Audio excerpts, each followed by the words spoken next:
कूड़े के ढेर में फेंकी गई रोटियां रोज यही बयान करती हैं कि पेट भरते ही इंसान अपनी औकात भूल जाता है।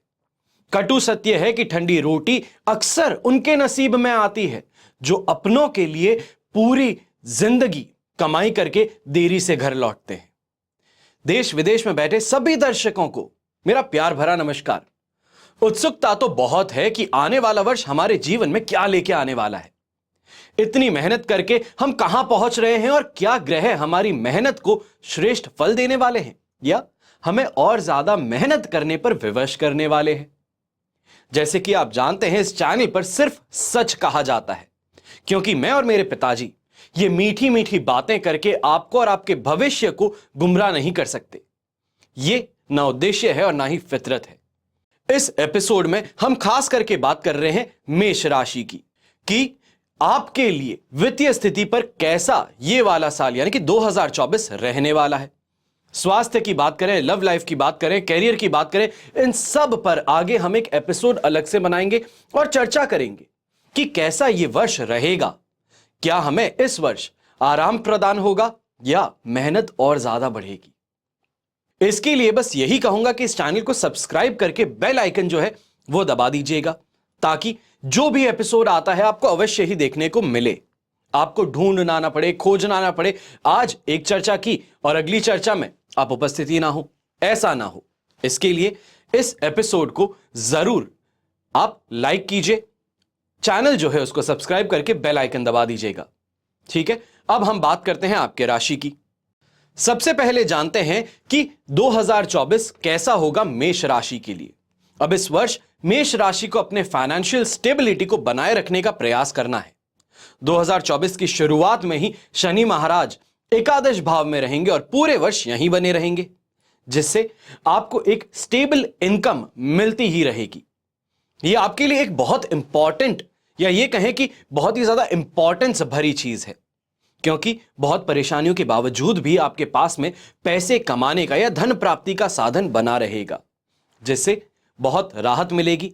लेकिन इसके साथ ही द्वादश भाव में पूरे ही वर्ष यानी कि 2024 में बैठे हुए राहु महाराज की उपस्थिति जो है आपके खर्चों में अपार बढ़ोतरी के संकेत भी देगी।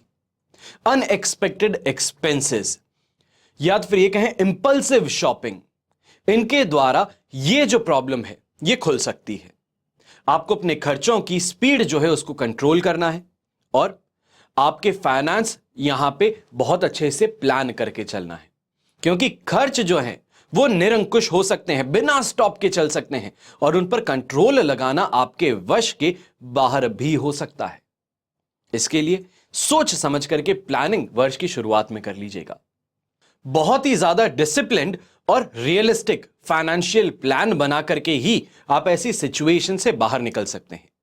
अब आप सोचेंगे कि ये तो 2024 वर्ष इन मायनों में बहुत बुरा होगा, पर ऐसा बिल्कुल भी नहीं है, क्योंकि आपके पहले के किए गए इन्वेस्टमेंट्स जो हैं वो आपको इस समय सहारा देंगे और समय समय पर आपको मुसीबतों से बाहर भी निकाल लेंगे। मेष राशि के नौकरी पेशा लोग जो हैं फिर भी व्यापारियों के मुकाबले अच्छा पैसा कमाएंगे और सफल भी होंगे, क्योंकि कैरियर ग्रोथ और प्रमोशन इस वर्ष आपको अवश्य मिलेगा।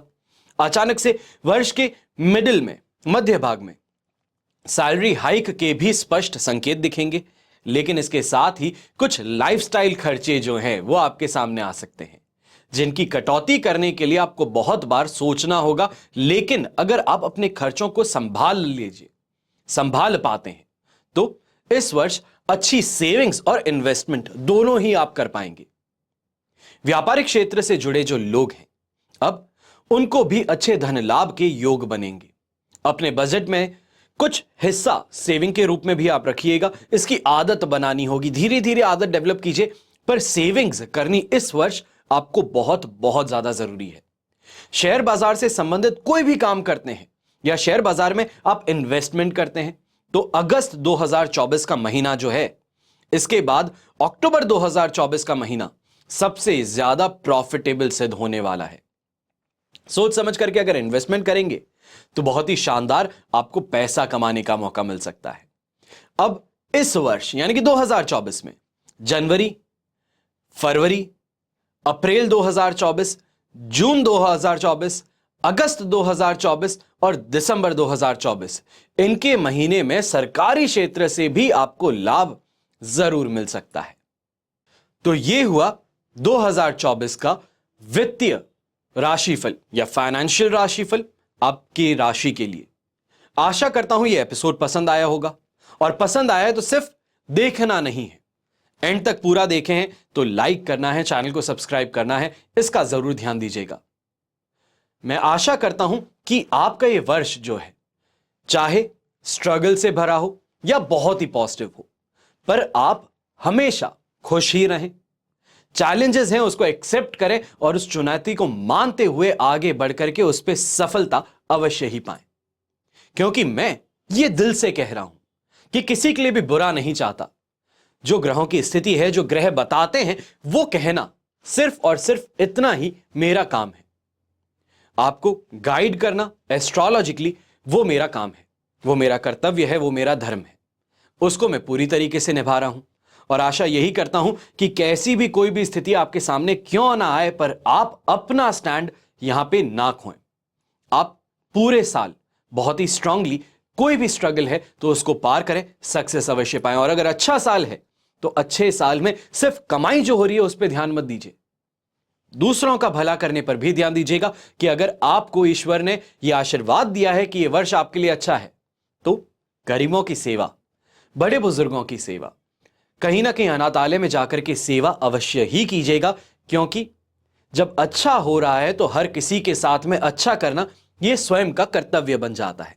मेरा यह मानना है, अगर आपका भी यही मानना है तो ये करके इस वर्ष को अति शुभ बना सकते हैं।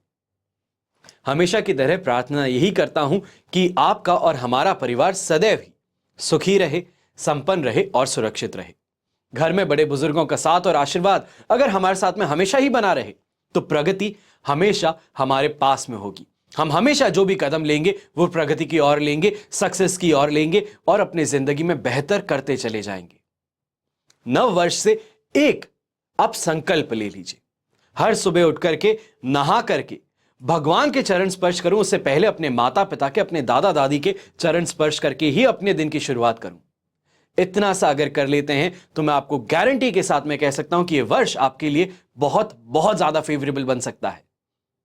क्योंकि जो ईश्वर नहीं कर सकता उसने अपना एक अंश माता के रूप में आपको दिया है, और माता का आशीर्वाद, पिता का आशीर्वाद हो तो मान करके चलिए कि जीवन में कैसी भी कठिनाई क्यों ना हो, वो आपका बाल भी बांका नहीं कर पाएगी। हमेशा की तरह जय श्री राम एवं जय हिंद।